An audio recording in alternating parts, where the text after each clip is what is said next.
Je m'appelle Christine Mojica, j'ai 35 ans et je suis professeure de français et d'histoire-géographie en lycée professionnel, donc au lycée Arago à Nantes. Je m'appelle Bruno Meisterena, je suis professeur de vente en lycée professionnel à Nantes, au lycée Louis-Antoine de Bougainville.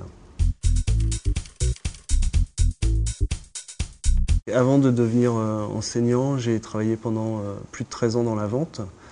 J'ai vécu 2 licenciements. Le déclic du changement d'orientation a été un bilan de compétences qui a tout de suite été suivi par une observation sur le terrain du nouveau métier que je voulais réaliser. Donc j'ai été voir des adultes en formation qui préparaient le concours et aussi je me suis rendu en lycée professionnel pour voir à quoi ressemblait le métier d'enseignant. Auparavant, j'étais journaliste et j'ai exercé ce métier de journaliste pendant 7 ans. Et il y avait différentes choses qui me gênaient dans ce métier.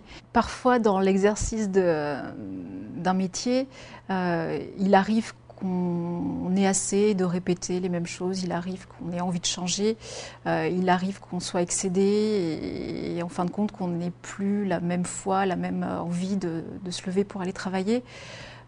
Aujourd'hui, grâce à ce choix que j'ai fait, j'ai vraiment retrouvé l'envie de transmettre. J'ai été aidée par ma famille, par mon conjoint.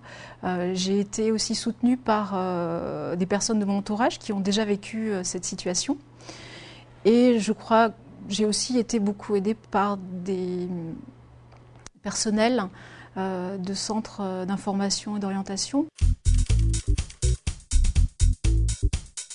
Je suis diplômée de l'Institut d'études politiques de Toulouse. Suite à ça, j'ai fait un passage en fac de droit, en histoire de l'art. Et j'ai été engagée dans une maison d'édition. Et c'est là que j'ai commencé à travailler en tant que journaliste. Suite à ça, j'ai été attachée de presse. Donc j'ai travaillé en agence de communication pendant plusieurs années. J'ai ensuite mis tout cela en stand-by à l'occasion d'une grossesse, en fait, ce qui a été un petit peu le moment qui m'a permis de réfléchir à ce parcours professionnel. Donc suite à ça, j'ai repris des études en histoire de l'art et aujourd'hui, je suis enseignante en lycée professionnel. J'ai eu de la chance, entre guillemets, si on peut appeler ça une chance, d'être licencié. Comme il s'agissait d'une liquidation judiciaire, donc l'employeur avait obligation de suivre un accompagnement à tous les salariés et de faire bénéficier donc aux salariés d'un bilan de compétences. Lors du bilan de compétences, en fait, on fait le point sur son passé, à savoir par exemple ce que l'on aime faire comme tâche, ce que l'on sait faire, ce que l'on ne sait pas encore faire mais ce qu'on aimerait bien savoir faire. Et ensuite, il se dégage plusieurs pistes de métier. Et les différentes activités d'un enseignant correspondaient à mes nouvelles aspirations.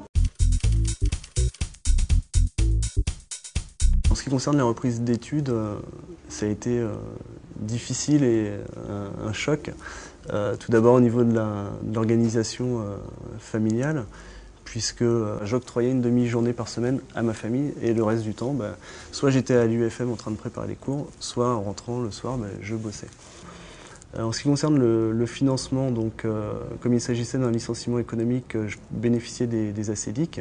Donc de ce point de vue-là, à part une baisse bien sûr importante de mes revenus, je pouvais quand même subvenir à mes besoins.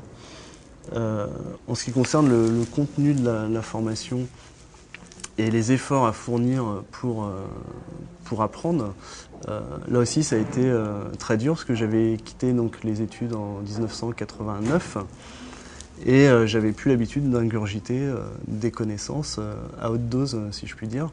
Donc la reprise d'études signifie concrètement une baisse de salaire, donc une réorganisation de toute la vie de famille.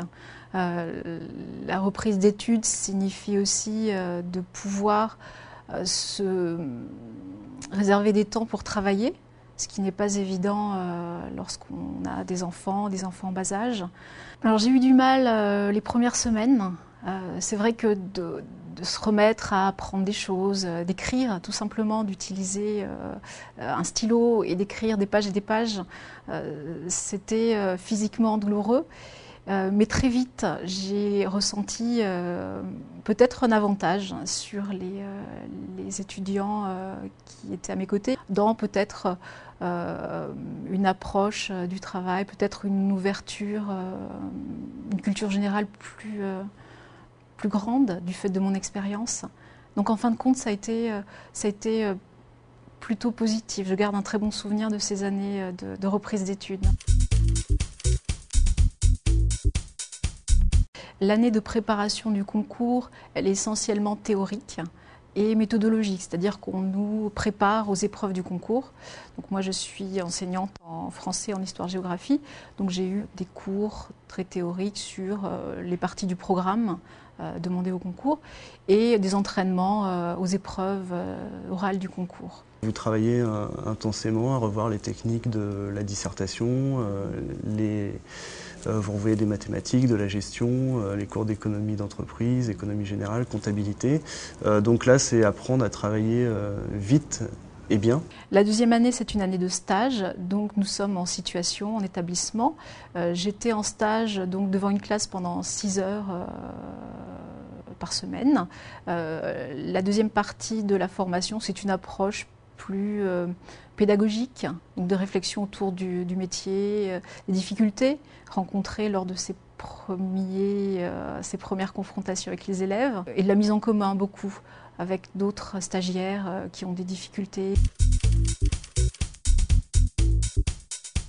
Donc moi, j'ai choisi d'enseigner en lycée professionnel, ce qui fait qu'en fin de compte, je ne me sens pas si éloignée que ça du monde de l'entreprise. Aujourd'hui, même si je suis professeure de français, d'histoire-géographie, donc des matières très scolaires, j'ai toujours un pont avec l'entreprise, par l'intermédiaire de mes élèves qui partent en stage régulièrement, à qui justement je peux donner des informations concrètes sur le monde du travail, comment passer un entretien, etc.